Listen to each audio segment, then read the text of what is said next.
কিন্তু খ্রিস্টান বিশ্ববিদ্যালয় উদ্দেশ্যমূলকভাবে মুসলিম ও আদিবাসী গোত্রীয় ধর্মের ছাত্রদের বেশি বেশি ভর্তি করার চেষ্টা করে। মুসলিম ও আদিবাসী গোত্রীয় ধর্মের ছাত্রদের ভর্তির সময় নাম পাল্টাতে বাধ্য করার মাধ্যমে খ্রিস্টীয়করণের প্রথম কাজ শুরু হয়। নিজে ঠিক থাকলে নাম পাল্টালে কি আর হবে, এই চিন্তা করে অধিকাংশই সুযোগ সুবিধার লোভে নাম পাল্টাতে রাজি হয়ে যায়। মুসলিম বা আদিবাসী যারা নাম পাল্টাতে রাজি হবে না মনে করা হয়, তাদেরকে ষড়যন্ত্রের জালে আটকে নাম পাল্টাতে বাধ্য করা হয়। চাউসিকো বিজ্ঞানের ছাত্র হিসেবে এক্সট্রাঅর্ডিনারি ব্রিলিয়ান্ট ছাত্র। তার রেকর্ডে মুগ্ধ হয়ে বেলজিয়ামের একটি বিশ্ববিদ্যালয় তাকে অফার দেয়।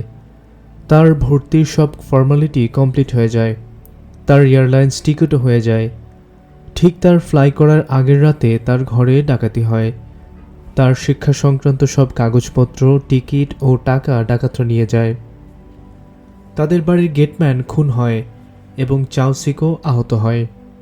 চাউসিকো সুস্থ হয়ে বাড়ি ফেরার পর বেলজিয়ামের বিশ্ববিদ্যালয়টির সাথে যোগাযোগ করে, কিন্তু বিশ্ববিদ্যালয়ের তরফ থেকে কোনো সাড়া পায় না। হতাশ চাউসিকো ইউরোপের যেসব বিশ্ববিদ্যালয়ে তার সাবজেক্ট আছে সেসবের সাথে যোগাযোগ করে, কিন্তু তারাও তার আবেদনে কোনো সাড়া দেয় না। আফ্রিকার দুটি বড় বিশ্ববিদ্যালয়ে চেষ্টা করেও সে একই ফল পায়। খোঁজ নিয়ে জানা গেছে, একটি শক্তিশালী পক্ষের চেষ্টাতেই ইউরোপের সব বিশ্ববিদ্যালয় ও আফ্রিকার দুই বিশ্ববিদ্যালয়ে তার ভর্তির সব দরজা বন্ধ হয়ে যায়। বিমূঢ় বিপর্যস্ত চাউসিকো তার শিক্ষাজীবন অব্যাহত রাখার স্বার্থে বুজুম্বুরার পোপ ভিক্টর বিশ্ববিদ্যালয়ের পুরনো ডাকে সাড়া দিয়ে সেখানেই ভর্তির জন্য যায়। ভর্তির সময় তার নাম পরিবর্তনে তাকে বাধ্য হতে হয়। তার বিশ্ববিদ্যালয়ে ভর্তির শুরু থেকে তাকে খ্রিস্টান বানাবার কাজ শুরু হয়ে যায়। চাউসিকোর মতো ছেলেকে যদি নাম পরিবর্তনে বাধ্য করা হয়, তাহলে সাধারণ ছেলে মেয়েদের ক্ষেত্রে কি হয় তা বলাই বাহুল্য। খোঁজ নিতে গিয়ে এই বিষয়ে এক অ্যালার্মিং চিত্র পাওয়া গেছে। বুজুম্বুরায় খ্রিস্টান কলেজ বিশ্ববিদ্যালয়ের তুলনায় সেখানকার সাধারণ বিশ্ববিদ্যালয়ে বুরুন্ডিয়ান ছাত্রছাত্রীদের খ্রিস্টান নাম অনেক অনেক কম। পোপ ভিক্টর বিশ্ববিদ্যালয়ে শতকরা ৮০% বুরুন্ডিয়ান ছাত্রের আংশিক বা পূর্ণ খ্রিস্টান নাম, অথচ বুজুম্বুরা বিশ্ববিদ্যালয়ে মাত্র ২০% বুরুন্ডিয়ান ছাত্রের নাম খ্রিস্টান। বুরুন্ডিয়ান মুসলিম ছাত্রছাত্রীর নাম পরিবর্তনের তথ্য নিয়ে দেখা গেছে তাদের অবস্থা আরও খারাপ। পোপ ভিক্টর বিশ্ববিদ্যালয়ে বুরুন্ডিয়ান মুসলিম ছাত্রছাত্রীদের শতকরা নামের মধ্যে ৯০% নামই খ্রিস্টান, অথচ এর পাশেই দেখা যাচ্ছে বুজুম্বুরা বিশ্ববিদ্যালয়ের মাত্র ১০% বুরুন্ডিয়ান মুসলিম ছাত্রছাত্রীর খ্রিস্টান নাম। এই পরিসংখ্যান প্রমাণ করে খ্রিস্টান প্রতিষ্ঠানগুলোতে মুসলিম ছাত্রছাত্রীদেরকে আংশিক বা পূর্ণ খ্রিস্টান নাম গ্রহণে বাধ্য করা হয়। এক্সিলেন্সি মিস্টার প্রেসিডেন্ট, রিপোর্টের সর্বশেষ অংশ পড়ছি। বুরুন্ডিতে কার্যরত সন্ত্রাসীরা হত্যা, গুম ইত্যাদির ঘটনা সরকারি তদন্তে হস্তক্ষেপ করে। হত্যা, গুম ইত্যাদি বেড়ে গেলে বুরুন্ডি সরকার চেয়েছিল সিআইডি দিয়ে আগের ঘটনাসহ সব হত্যা, গুমের ঘটনার পুনঃতদন্ত করতে। কিন্তু হত্যা, গুমের সব ঘটনার সিআইডি দিয়ে পুনঃতদন্তের উদ্যোগ থেকে বিরত থাকতে সরকারকে চাপ দেয় খ্রিস্টান সংগঠনগুলো। খ্রিস্টান নামের সন্ত্রাসীরা সিআইডির বিস্তারিত তদন্তে তাদের নাম বেরিয়ে পড়বে এই ভয়েই পুনঃতদন্তের সরকারি উদ্যোগে বাধাগ্রস্ত করে। খ্রিস্টান সংগঠনগুলো চাইলে দেশে বিভেদ বিশৃঙ্খলা সৃষ্টি করতে পারে, সরকারের পতন ঘটানো তাদের পক্ষে সম্ভব। এই আশঙ্কাতেই সরকার তার সিদ্ধান্ত থেকে পিছিয়ে আসতে বাধ্য হয়। দীর্ঘ রিপোর্টের সামারি পড়া শেষ হলো স্বরাষ্ট্রমন্ত্রীর। সবাই চুপচাপ, বিস্ময় প্রেসিডেন্টের চোখে। বলল, একমাত্র চাউসিকোর কিছু ঘটনা ছাড়া অন্যান্য ঘটনার যে বিবরণ প্রকাশ পেয়েছে তার তো কিছুই আমরা জানি না। আমাদের পুলিশ জানতে পারল না, অথচ অন্যরা এতটা বিস্তারিত জানল কি করে? কে অনুসন্ধান করলো? আন্তর্জাতিক মিডিয়ায় কে প্রকাশ করলো? আর আন্তর্জাতিক মিডিয়ায় বা এমন বিস্তারিত হয়ে প্রকাশ করলো কেন? ঘটনার চেয়ে এটাই আমার কাছে বড় বিষয়, এক্সিলেন্সি। কিছু খ্রিস্টান সংগঠনের এমন ষড়যন্ত্রমূলক ঘটনা আমাদের বুরুন্ডিতে ঘটেছে তা শুধু নয়, এমন ঘটনা আফ্রিকার অনেক দেশেই ঘটেছে, কিন্তু আন্তর্জাতিক মিডিয়া বিষয়টাকে এইভাবে ফাঁস করে দেওয়ার ঘটনা একেবারেই নতুন। নিশ্চয়ই। প্রধানমন্ত্রীর কথার মাঝখানে প্রেসিডেন্ট বলে উঠল, মিস্টার জোসেফ জুলেস, পশ্চিম আফ্রিকার ক্যামেরুন অঞ্চলের ঘটনা এক শ্রেণীর খ্রিস্টান সংগঠনের ষড়যন্ত্র আন্তর্জাতিক মিডিয়া ফাঁস করে দিয়েছিল। ধন্যবাদ মিস্টার প্রেসিডেন্ট। সেই ঘটনা ছিল ভূমি দখল ও স্থানীয়দের উচ্ছেদ সংক্রান্ত। অন্যদিকে আমাদের এখানকার ঘটনা কৌশলে ও বাধ্য করে ধর্মান্তকরণ এবং এতদ সংশ্লিষ্ট গুমখুন সংক্রান্ত। তবুও আন্তর্জাতিক মিডিয়ায় যাওয়ার ক্ষেত্রে দুই ঘটনার মধ্যে মিল আছে, বলল প্রধানমন্ত্রী জোসেফ জুলেস। দুই ঘটনার মধ্যে আরেকটা মিল আছে স্যার। পশ্চিম আফ্রিকার ক্যামেরুন অঞ্চলে ওই ঘটনার সময় আহমদ মুসা সেখানে হাজির ছিলেন। আমাদের এখানেও বর্তমানে আহমদ মুসা হাজির আছেন, স্বরাষ্ট্রমন্ত্রী বলল। ধন্যবাদ মিস্টার বার্নাবি, একটা গুরুত্বপূর্ণ কথা বলেছেন আপনি। আহমদ মুসা দুনিয়ার বড় বড় রাজধানীতে গ্রহণযোগ্য একজন আন্তর্জাতিক ব্যক্তিত্ব। আন্তর্জাতিক অনেক মিডিয়ার উপর তার প্রভাব থাকা স্বাভাবিক। আমার এখন নিশ্চিত মনে হচ্ছে আমাদের সরকার তাকে সহযোগিতা করার ব্যাপারে অপারগতা জানানোর পর তিনি সহযোগিতা পাওয়ার বিকল্প পথ বেছে নিয়েছেন। ষড়যন্ত্রমূলক ও মানবাধিকার বিরোধী এই ঘটনা বিশ্ব মিডিয়ায় আসার পর দুনিয়ার মানবাধিকার সংগঠনগুলো ও অনেক প্রভাবশালী সরকার এখানে ছুটে আসবে প্রতিকারের জন্য, বলল প্রেসিডেন্ট। এক্সেলেন্সি মিস্টার প্রেসিডেন্ট, দৃশ্যত আহমদ মুসার এই কাজ আমাদের বুরুন্ডির জন্য বিব্রতকর হলেও তিনি বুরুন্ডি সরকারকে বাঁচিয়ে দিয়েছেন এক্সেলেন্সি। তার এই রিপোর্ট থেকে পরিষ্কার কিছু খ্রিস্টান সংগঠনের ষড়যন্ত্র ও তার ফলাফল সম্পর্কে বুরুন্ডি সরকার কিছুই জানত না। জানার জন্য বিস্তারিত গোয়েন্দা তদন্তের যে উদ্যোগ সরকার নেয় তাকেও এই খ্রিস্টান সংগঠনগুলো বাধাগ্রস্ত করে। সরকার পতনের হুমকির কারণে বুরুন্ডি সরকার তাদের বাধা মেনে নেয়, সেটাও রিপোর্টে বলা হয়েছে, স্বরাষ্ট্রমন্ত্রী বলল। আসলেই আহমদ মুসা খুব ভালো মানুষ। সন্ত্রাসীদের চাপে পড়ে আমরা আহমদ মুসাকে সহযোগিতা করতে অস্বীকার করেছিলাম, কিন্তু সে সন্ত্রাসীদের সাথে আমাদের ব্র্যাকেটেড করেননি, বরং আমাদের বাঁচিয়ে দিয়েছেন, বলল প্রধানমন্ত্রী। এই সত্যনিষ্ঠ রিপোর্টের জন্য তার প্রতি আমাদের কৃতজ্ঞ হওয়া উচিত। আমরা যা পারিনি তাই তিনি করেছেন, কিন্তু আমি ভাবছি এই ডিটেইল ঘটনা তিনি জানলেন কি করে, বিশেষ করে আমাদের সরকারের উপর সন্ত্রাসীরা যে চাপ দিয়েছে সেটা তিনি জানলেন কি করে, প্রেসিডেন্ট বলল। তিনি অত্যন্ত বুদ্ধিমান। আমাদের কথাবার্তা এবং অসহায়ত্ব দেখে তিনি সেটা আঁচ করেছেন। আর বুরুন্ডির রাজনীতির উপর নিশ্চয়ই তার ভালো স্টাডি আছে। তিনি সত্যি জানার জন্য নিশ্চয়ই অনেক পরিশ্রম করেছেন। ভিকটিমদের পরিবারের সাথে তিনি যোগাযোগ করেছেন। আর এক্সেলেন্সি মিস্টার প্রেসিডেন্ট, চাউসিকো ও আনা আরিয়ার কাছ থেকে নিশ্চয়ই অনেক সাহায্য পেয়েছেন। আনা আরিয়া তার পিতার সূত্রে নিশ্চয়ই অনেক কিছুই জানতেন, প্রধানমন্ত্রী বলল। ঠিক মিস্টার জোসেফ জুলেস, আনা আরিয়াকে হাত করতে পারা আহমদ মুসার জন্য একটা বড় পাওয়া, বলল প্রেসিডেন্ট। এক্সেলেন্সি, আমাদের গোয়েন্দা রিপোর্ট হলো আনা আরিয়া অনেক আগে থেকেই চাউসিকোর প্রতি দুর্বল, স্বরাষ্ট্রমন্ত্রী বলল। সেক্ষেত্রে আনা আরিয়া তার পরিচয় ও স্ট্যাটাস অনুসারে নিজের ধর্মের দিকেই চাউসিকোকে টানতে পারত, কিন্তু তা হয়নি। সেই গেছে চাউসিকোর ধর্মে, বলল প্রেসিডেন্ট।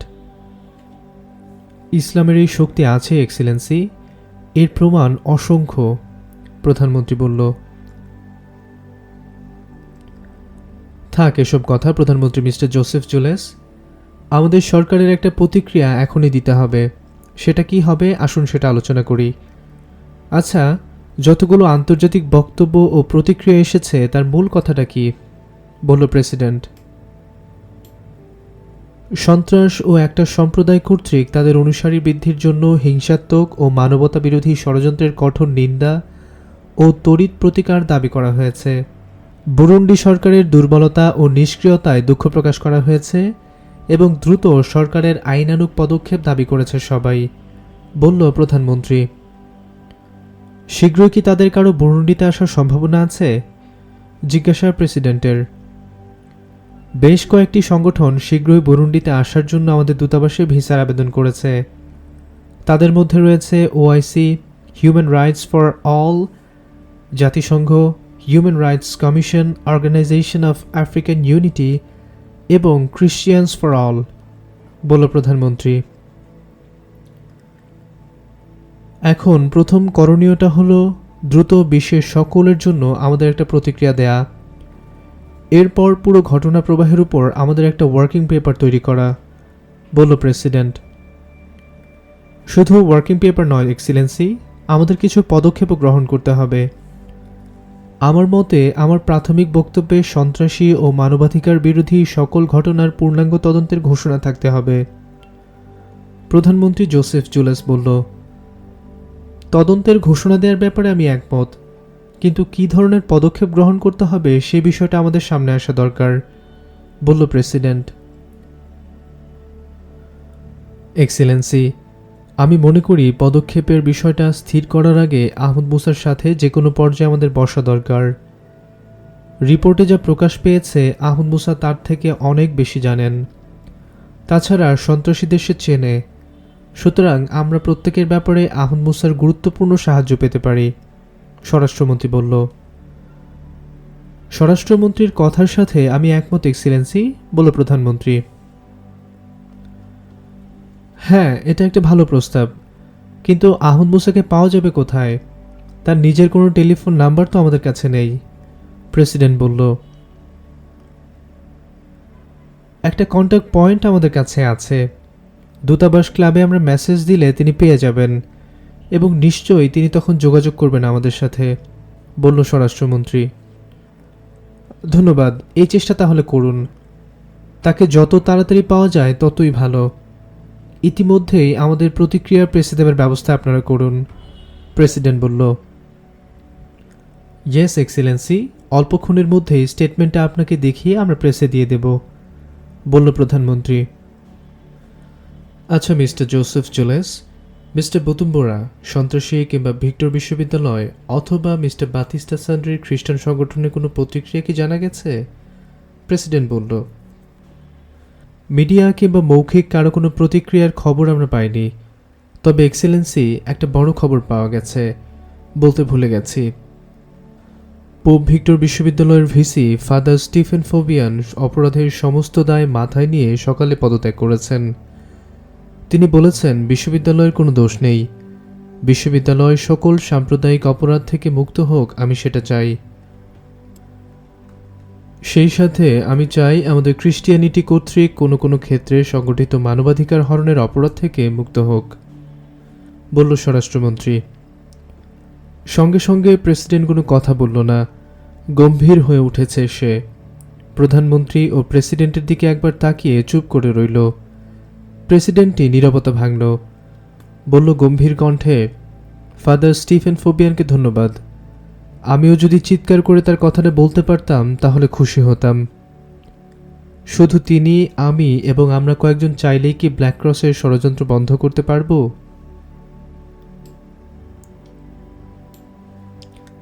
এক্সিলেন্সি, আগে হলে বলতাম পারবো না, কিন্তু আহমদ মুসাকে দেখার পর, তার কথা শোনার পর এখন আমার মনে হচ্ছে তাদের ষড়যন্ত্র বন্ধ হবে। পশ্চিম আফ্রিকায় হয়েছে, আমাদের পূর্ব আফ্রিকাতেও আহমদ মুসা তা পারবেন প্রভু যিশুর ইচ্ছায়, বলল প্রধানমন্ত্রী। হাসল প্রেসিডেন্ট, বলল, মিস্টার প্রধানমন্ত্রী, আহমদ মুসা তো করবেন তার আল্লাহর ইচ্ছায়, কিন্তু আপনি যে বললেন প্রভু যিশুর ইচ্ছায়। প্রধানমন্ত্রীও হাসল, বলল, এক্সিলেন্সি, স্রষ্টা এবং সকল কাজের কারক তো একজনই, আমি তাকেই বুঝিয়েছি। আর আমরা মুসলমানরা এবং ইহুদিরা সকলেই তো একত্ববাদী। একটিকে আমরা অনেক সময় বহু করে ফেলি, সেটাই সমস্যা মিস্টার প্রধানমন্ত্রী। থাক এসব জটিল কথাবার্তা, আসুন আমরা উঠি। মন্ত্রিসভার বৈঠকের আর দেরি নেই, বলে প্রেসিডেন্ট উঠে দাঁড়ালো। সবাই উঠল। আহমদ মুসার মোবাইল বেজে উঠল। বাম হাত দিয়ে মোবাইল তুলে নিয়ে আহমদ মুসা স্ক্রিনের দিকে তাকিয়ে দেখল আনা আরিয়ার নাম্বার। চাউসিকো ও আনা আরিয়া এখন আসমানি পরিবারের সাথে থাকছে। চাউসিকো ও আনা আরিয়ারা খুশি, আসমানি পরিবার আরও খুশি। চাউসিকো ও আনারিয়ার থাকার জন্য আহমদ মুসা যে আসমানি পরিবারকে চয়েস করেছে, এতে পরিবারটি নিজেদের ভাগ্যবান মনে করেছে। আনারিয়াকে সাথী হিসেবে পেয়ে সামিরা সাদিয়া খুবই খুশি হয়েছে। বিশেষ করে আহমদ মুসার সাথে আনারিয়ার ছোট ছোট ঝগড়া সাদিয়ার খুব ভালো লাগে, আবার তাকে অবাকও করে। সামিরা সাদিয়া আনারিয়াকে বলে, স্যারের সাথে অমন শাসন অভিযোগের সুরে কথা বলো, তোমার ভয় করে না? সংকোচবোধ হয় না? আনারিয়া কৃত্রিম চোখ পাকিয়ে বলে, বড় বোন হলে তো আরও কত কিছু করতাম, ছোট বলে তার রক্ষা। সামিরা সাদিয়া মনে মনে বলে, আমাকেও তো বোন ডাকেন, কিন্তু আমি ওইভাবে বোন হতে পারি না কেন? আহমদ মুসা মোবাইলের কল অন করে বাম হাতে কানের কাছে নিল মোবাইল। বলল, আসসালামু আলাইকুম আনারিয়া। ওয়ালাইকুম আসসালাম ভাইয়া, আপনি কি গাড়িতে, ড্রাইভে?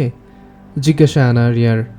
হ্যাঁ আনারিয়া, আমি ড্রাইভ করছি, বলল আহমদ মুসা। আমি কি কথা বলতে পারি? আনারিয়া বলল। হ্যাঁ পারো, রাস্তায় তেমন ভিড় নেই, বলল আহমদ মুসা। একটা খারাপ খবর পেয়েছি ভাইয়া, আনারিয়া বলল। বলো, বলল আহমদ মুসা। আম্মা অল্পক্ষণ আগে টেলিফোন করেছিল ভিন্ন একটা টেলিফোন থেকে। তিনি জানিয়েছেন ওরা বাবাকে পদত্যাগপত্র প্রত্যাহারের জন্য চাপ দিয়ে বলেছে, আজ আহমদ মুসার জীবনের শেষ দিন। আজ বিকেল 3টায় সে যাচ্ছে প্রধানমন্ত্রীর সাথে দেখা করতে। প্রধানমন্ত্রীর অফিসে এবং চারদিকে আমরা ফাঁদ পেতে রেখেছি। এই কাজে আমরা সর্বশক্তি নিয়োগ করেছি। তাকে যদি আমরা দুনিয়া থেকে সরাতে পারি তাহলে চিন্তার আর কিছুই থাকবে না। সরকার এবং সবাইকে আমরা ম্যানেজ করতে পারবো, আনারিয়া বলল। কথা বলার সময় উদ্বেগে তার কণ্ঠ কাঁপছিল। ধন্যবাদ বোন, তোমার বাবা মাকেও ধন্যবাদ। একটা খুব গুরুত্বপূর্ণ খবর তারা দিয়েছেন। সুযোগ মতো আমি তাদেরকে কৃতজ্ঞতা জানাবো। চিন্তা। আহমদ মুসার কথার মাঝখানে আনারিয়া বলে উঠল, কৃতজ্ঞতা জানাবার দরকার নেই, তারাই আপনার কাছে সীমাহীন কৃতজ্ঞ ভাইয়া। তাদের সন্তানকে আপনি পিতামাতার চেয়েও ভালোভাবে আগলে রেখেছেন। তারা আপনাকে ঈশ্বরের দূত মনে করেন। আমি জানতাম না ভাইয়া, বিশেষ করে আমার বাবা আমাকে এত ভালোবাসেন। মা বলেন, আমি চলে আসার পর বাবা একদম বদলে গেছেন। সময় পেলেই আমার ঘরে গিয়ে বসে থাকেন এবং কাঁদেন। তিনি পদত্যাগ করেছেন এই কারণে। তিনি মনে করেন বিশ্ববিদ্যালয়ের চাকরি তাকে অমানুষ বানিয়েছে, মেয়ের প্রতি সীমাহীন অবিচার করিয়াছে। তিনি আম্মাকে বলেছেন, সব কিছুর বিনিময়ে আমি আমার মেয়েকে চাই। আলহামদুলিল্লাহ, তিনি মূলতই ভালো মানুষ। অবস্থা তাকে ভিন্ন দিকে নিয়ে গিয়েছিল। একটা আঘাত তাকে ফিরিয়ে এনেছে। পদত্যাগ করে ভালো করেছেন। তার সব দায় স্বীকারই তাকে দায়মুক্ত করবে ইনশাল্লাহ, বলল আহমদ মুসা। ধন্যবাদ ভাইয়া, আপনি খুব সাবধানে থাকবেন, আনারিয়া বলল। চিন্তা করো না, আল্লাহ আছেন, বলল আহমদ মুসা। আলহামদুলিল্লাহ।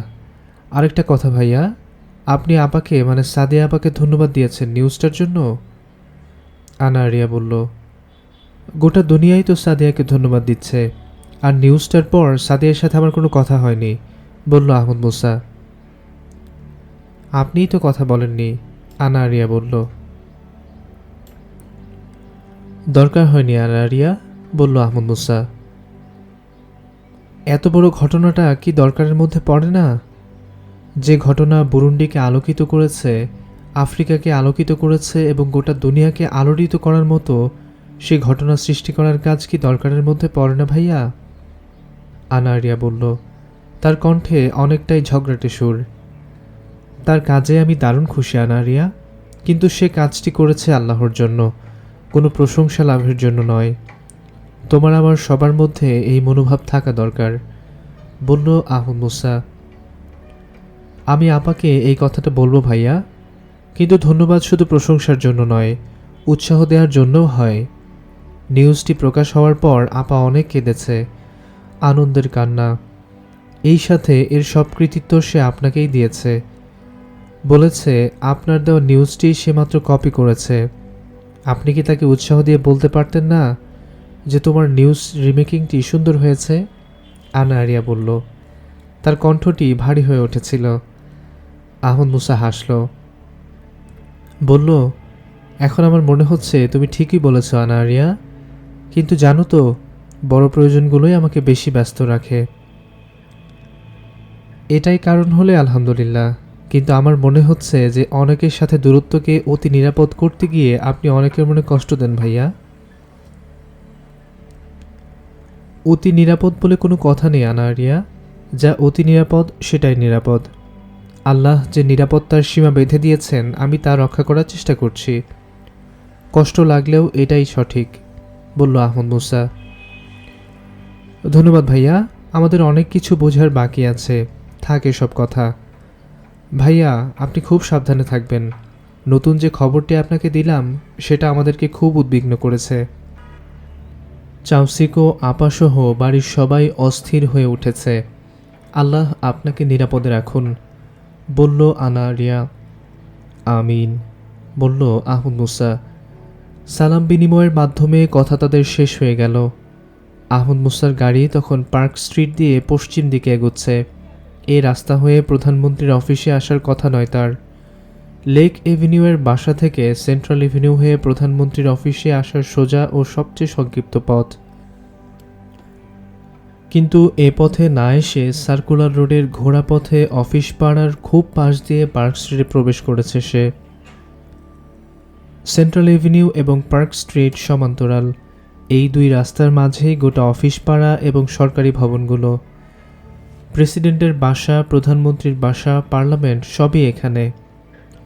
পার্ক স্ট্রিট অনেকটাই ব্যাকডোর রোডের মতো। পার্লামেন্ট ভবন, প্রেসিডেন্ট ভবন, প্রধানমন্ত্রীর ভবন সহ প্রধান সরকারি স্থাপনাগুলোর মুখ সেন্ট্রাল এভিনিউয়ের দিকে। বলা যায় পার্ক স্ট্রিট ব্যাকডোর এক্সিটের ভূমিকা পালন করে।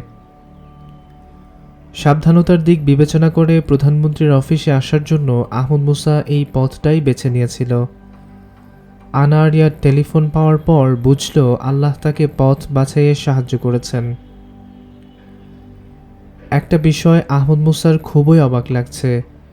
প্রধানমন্ত্রী আমাকে টেলিফোন করেছেন ঘণ্টা তিনেক আগে মন্ত্রিসভার বৈঠক থেকে। আমি প্রধানমন্ত্রীর অফিসে যাব এই সিদ্ধান্ত নিশ্চয়ই তখনই হয়েছে।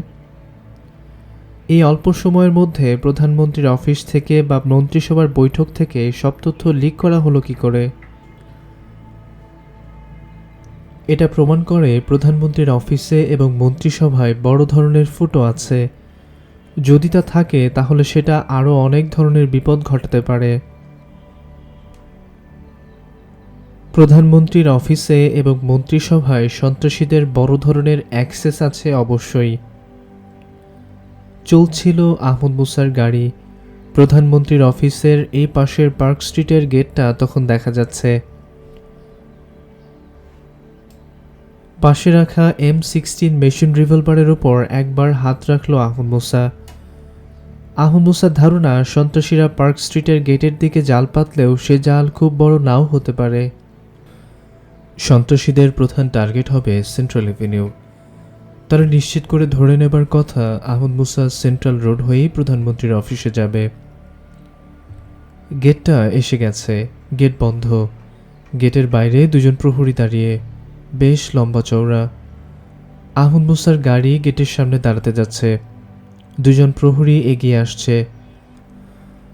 তাদের উপর চোখ পড়েছে আহমদ মুসার।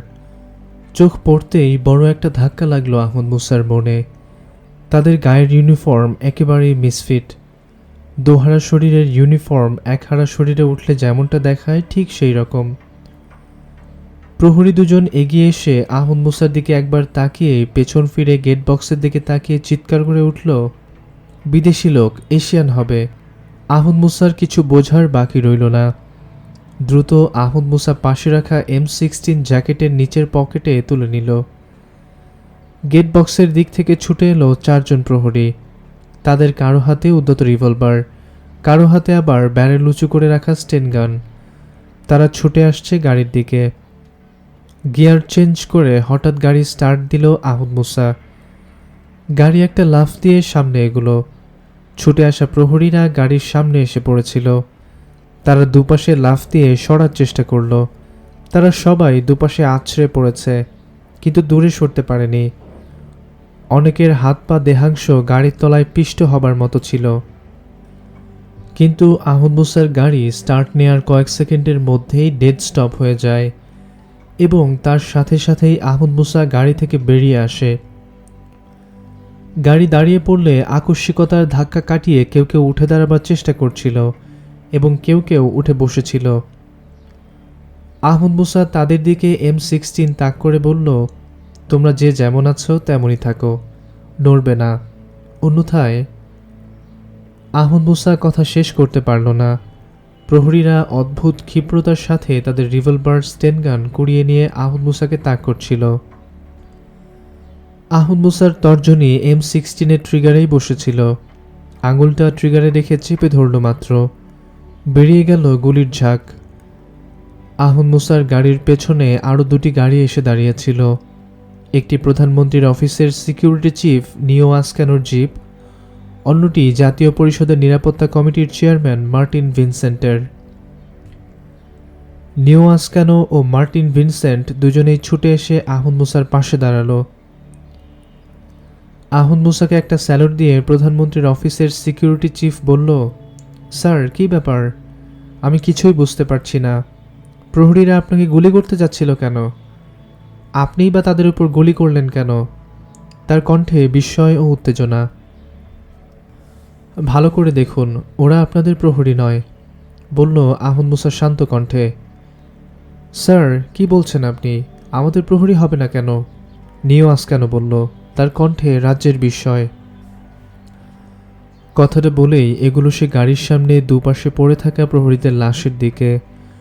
চোখ বুলালো প্রহরীদের উপর। আশ্চর্যের বিষয়, কাউকেই সে চিনতে পারছে না। প্রধানমন্ত্রীর অফিসে শ্বেতাঙ্গ প্রহরী প্রচুর, কিন্তু সবাই তার চেনা। নিও আসকানো তাকালো আহমদ মুসার দিকে, বলল, অবাক ব্যাপার, প্রহরীরা কেউ আমার চেনা নয়, অথচ আমি নিজে আজ নিরাপত্তা প্রহরীদের দায়িত্ব বন্টন করেছি। এই গেটে যারা দায়িত্বে থাকার কথা ছিল তারা সকলেই আমার চেনা, কিন্তু তারা কোথায়? এরা কারা? নিও আসকানো কথা শেষ না করেই রাস্তার দিকে ঘুরে যাওয়া বিস্ফোরিত চোখে আহমদ মুসার দিকে ঝুঁকে ডান হাত দিয়ে প্রচণ্ড এক ধাক্কা দিল আহমদ মুসাকে। আকস্মিক ধাক্কায় আহমদ মুসা পড়ে গেল। সেই সাথে পার্ক স্ট্রিটের ওপাশ থেকে একসাথে কয়েকটি স্টেনগানের ব্রাশ ফায়ারের শব্দ হলো। আহমদ মুসাকে ধাক্কা দেওয়ার পর নিও আসকানো নিজের আত্মরক্ষার জন্য সময় পায়নি। সে গুলিবিদ্ধ হয়ে মাটিতে পড়ে গেল। গুলিবৃষ্টিতে ঝাঁঝরা হয়ে গেল তার দেহ। অফিসের ভেতর থেকে কয়েকজন প্রহরী এবং আরও লোকজন ছুটে আসছে গেটের দিকে। আহমদ মুসা পড়ে গিয়েই তার M16 বের করে নিয়েছিল। শুয়ে থেকেই সে রাস্তার ওপাশে সন্ত্রাসীদের লক্ষ্যে গুলিবৃষ্টি শুরু করল। রাস্তার ওপাশে সন্ত্রাসীরা গুলি করতে করতে রাস্তায় বেরিয়ে এসেছিল গাছপালার আড়াল থেকে।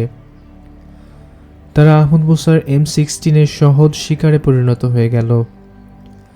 এক ঝাঁক গুলি 5 জনের ক্ষুদ্র সন্ত্রাসী দলকে গ্রাস করল। অফিসের ভেতর থেকে প্রহরী ও লোকজন যারা ছুটে আসছিল আহমদ মুসাদের দক্ষিণ গেটের দিকে, তারাও গুলিগুলি বলে চিৎকার করে উঠল। তারা দেখতে পেয়েছিল অফিস কম্পাউন্ডে পশ্চিম দিকের বাগান ও উত্তর পাশের রাস্তার দিক থেকে 14-15 জন লোক ছুটে আসছিল।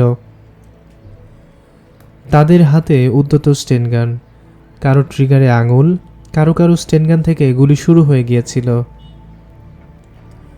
গুলির শব্দ আহমদ মুসারও কানে গিয়েছিল। চট করেই তার মনে হলো, প্রহরীদের গুলি এটা হতে পারে না। এদিক লক্ষ্যে প্রহরীদের ব্রাশ ফায়ারের এখন প্রয়োজন নেই। তাহলে কি ওদিকের সন্ত্রাসীরা এদিকে আসছে? চিন্তার সঙ্গে সঙ্গেই আহমদ মুসার দেহ বউ করে ঘুরে গেল। এবার আহমদ মুসার নজরে এলো গেট এবং ভেতরের কম্পাউন্ড। দেখল সে একদল স্টেনগানধারী গুলি করতে করতে ছুটে আসছে। দক্ষিণের এই গেট তাদের লক্ষ্য। তাদের কয়েকজন প্রহরীর পোশাক পরা, অবশিষ্টদের পরনে সৈনিকের পোশাক। তবে তাদের কারো বুকে নেমপ্লেট নেই। আহমদ মুসার ঠোঁটে হাসি ফুটে উঠল। আহমদ মুসা দ্রুত গড়িয়ে কয়েকটা লাশ ডিঙিয়ে একদম গেট ঘেঁষে অবস্থান নিল। গ্রিল গেটের বটমের পুরু ও প্রশস্ত প্যানেল এবং সমান্তরাল স্টিল শিটের আড়াল পাওয়ায় আহমদ মুসা আল্লাহর শুকরিয়া আদায় করল। ওদিক থেকে তখন গুলিবৃষ্টির আড়ালে সন্ত্রাসীরা ছুটে আসছিল। অফিসের ভেতর থেকে প্রহরী ও লোকজন যারা গেটের দিকে ছুটে আসছিল, তাদের যারা ঠিক সময়ে শুয়ে পড়তে পারেনি তারা গুলিতে ঝাঁঝরা হয়ে গেছে। গেট তখন সন্ত্রাসীদের গুলিবৃষ্টির কেন্দ্রে পরিণত হয়েছে। অধিকাংশ গুলি মাথার উপর দিয়ে চলে যাচ্ছে। সন্ত্রাসীরা গুলিবৃষ্টির আড়াল নিয়ে গেটের দিকে ছুটে আসছে। গেট তখনও বন্ধ। আহমদ মুসাও মাটিতে গা লাগিয়ে ক্রল করে দ্রুত গেটের দিকে এগোচ্ছিল। ওদেরকে কিছুতেই গেট দখল করতে দেয়া যাবে না। গেট দখলে পেলে সন্ত্রাসীদের সুবিধা বন্ধ করা ছাড়াও পাল্টা আক্রমণের সুবিধা পাবে আহমদ মুসা। গেট আহমদ মুসার কাছেই ছিল। আহমদ মুসা গেটে পৌঁছেই তার M16কে আক্রমণে নিয়ে এলো। গেটের গ্রিল দরজার বটম বরাবর জায়গা 6 ইঞ্চি প্রস্থের ইস্পাত শিটে ঢাকা। এটাই আহমদ মুসার জন্য ঢালের কাজ করল। আহমদ মুসা তার M16-এর ব্যারেল ইস্পাতের শিটের উপর তুলে গুলিবৃষ্টি শুরু করল, যতটা পারা যায় সামনের গেটটা কভার করে। আহমদ মুসার গুলিবৃষ্টি ছিল ওদের কাছে আকস্মিক। ওদের অনেকগুলো স্টেনগানের অব্যাহত গুলিবৃষ্টির পাল্টা কোনো জবাব না পেয়ে ওরা ধরে নিয়েছিল এদিকে গুলি করার কেউ থাকলেও গুলি করার মতো অবস্থানে নেই। সুতরাং তারা নিশ্চিন্ত মনে শরীরটা সামনের দিকে একটু বাঁকিয়ে গুলি বর্ষণ করতে করতে ছুটে আসছিল। ফলে তারা অধিকাংশই আহমদ মুসার আকস্মিক গুলিবৃষ্টির শিকারে পরিণত হলো। যারা বেঁচে গিয়েছিল তারা শুয়ে পড়ে গুলিবৃষ্টি অব্যাহত রাখল। আহমদ মুসাও তার গুলিবৃষ্টি বন্ধ করল না। উত্তরের গেটের দিক থেকে হুইসেলের শব্দ পাওয়া গেল। আহমদ মুসা আরও কিছু ভাবার আগেই গেট দিয়ে ঝড়ের বেগে প্রবেশ করল কয়েক প্লাটুন সৈনিক। সন্ত্রাসীরা পেছন থেকে তাদের আক্রমণের শিকার হলো। মাত্র কয়েক সেকেন্ড। অবশিষ্ট সন্ত্রাসীরা কয়েক ডজন সাবমেশিন গানের গুলিতে ছাতু হয়ে গেল। সৈনিকরা দ্রুত গোটা কম্পাউন্ড ঘিরে ফেলে গেটের দিকে ছুটে এলো। ওদিকে প্রধানমন্ত্রীর অফিস থেকে বেরিয়ে এলো এক ঝাঁক মানুষ। ওদের মধ্যে গার্ড পরিবেষ্টিত প্রধানমন্ত্রীকে দেখা গেল। প্রধানমন্ত্রী জোসেফ জুলেস একজন সেনা অফিসারকে চিৎকার করে বলল, গেটে দেখুন, আমাদের জাতীয় পরিষদের নিরাপত্তা কমিটির চেয়ারম্যান মার্টিন ভিনসেন্ট এবং আমাদের অফিসের সিকিউরিটি চিফ নিও আসকানো গুলিবিদ্ধ। সেনা অফিসার ছুটল দক্ষিণ গেটের দিকে। প্রধানমন্ত্রী এগুলো সেদিকে। আহমদ মুসা তখন উঠে দাঁড়িয়ে তার গাড়ির আশেপাশে পড়ে থাকা 4 জন দারোয়ানের লাশ পরীক্ষা করছিল। একজন সিকিউরিটির লোক গেট খুলে দিয়েছিল। সেনারা ছুটে এসে দক্ষিণ গেট এবং দক্ষিণ পাশের পার্ক স্ট্রিট ঘিরে ফেলল। প্রধানমন্ত্রী আহমদ মুসার কাছে ছুটে এলেন। বলল, মিস্টার মার্টিন ভিনসেন্ট, মিস্টার নিও আসকানো কেমন আছেন?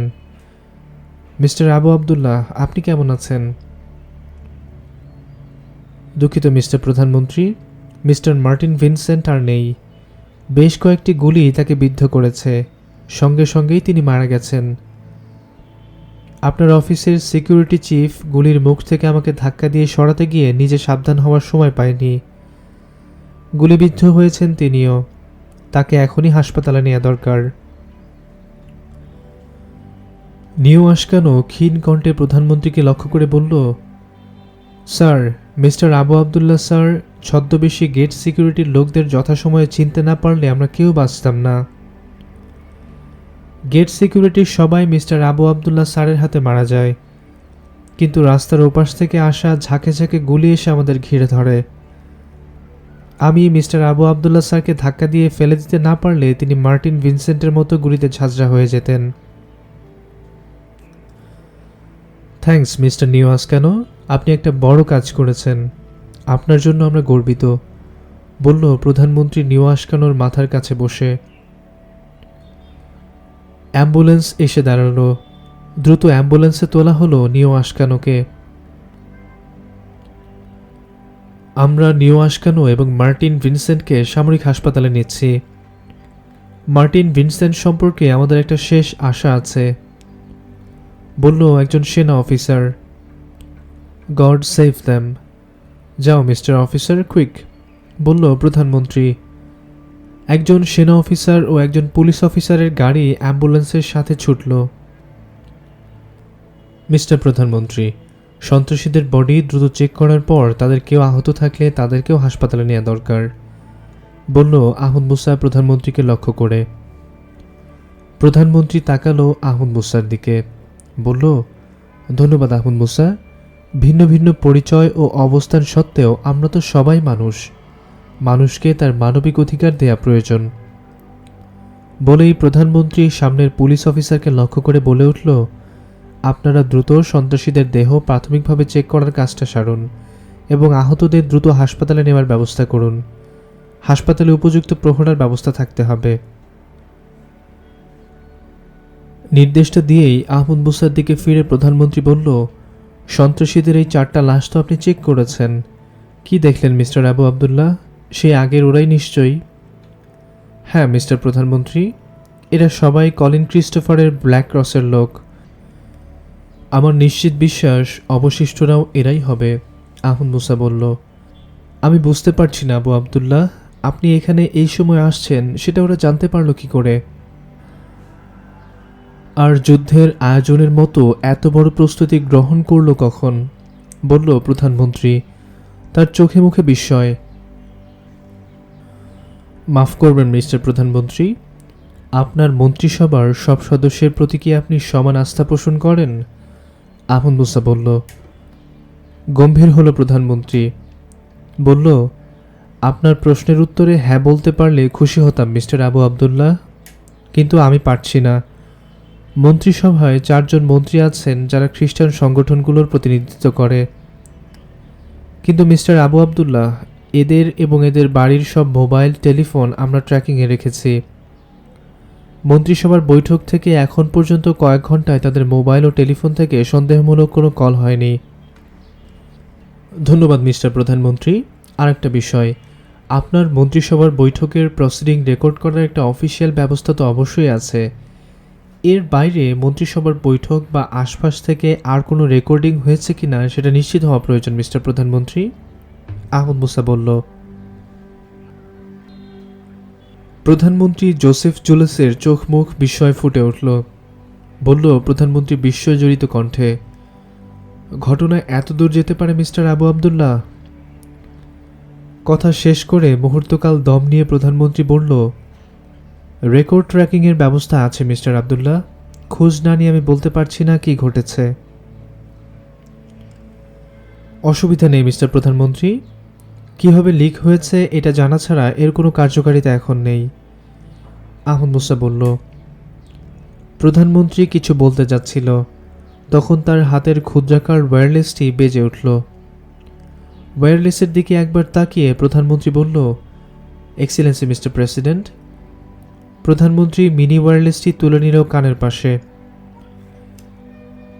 প্রধানমন্ত্রী এখানকার পরিস্থিতির আপডেট দিলেন, তারপর মাঝে মাঝে 2-1টা কথা বললেন এবং শুনলেন প্রেসিডেন্টের দীর্ঘ কথা। কথা শেষ করে তার দিকে একবার তাকিয়ে আহমদ মুসাকে বলল, চলুন মিস্টার আবু আবদুল্লাহ আমার অফিসে, আপনার সাথে কিছু জরুরি কথা আছে। স্বরাষ্ট্রমন্ত্রী ও গোয়েন্দা প্রধান আসছেন। প্রধানমন্ত্রী ঘুরে দাঁড়িয়ে পা বাড়ালেন অফিসের দিকে। আহমদ মুসাও হাঁটা শুরু করল প্রধানমন্ত্রীর সাথে। পথে দেখা হলো পুলিশ প্রধানের সাথে। পুলিশ প্রধানকে স্বাগত জানিয়ে কিছু নির্দেশ দিলেন প্রধানমন্ত্রী।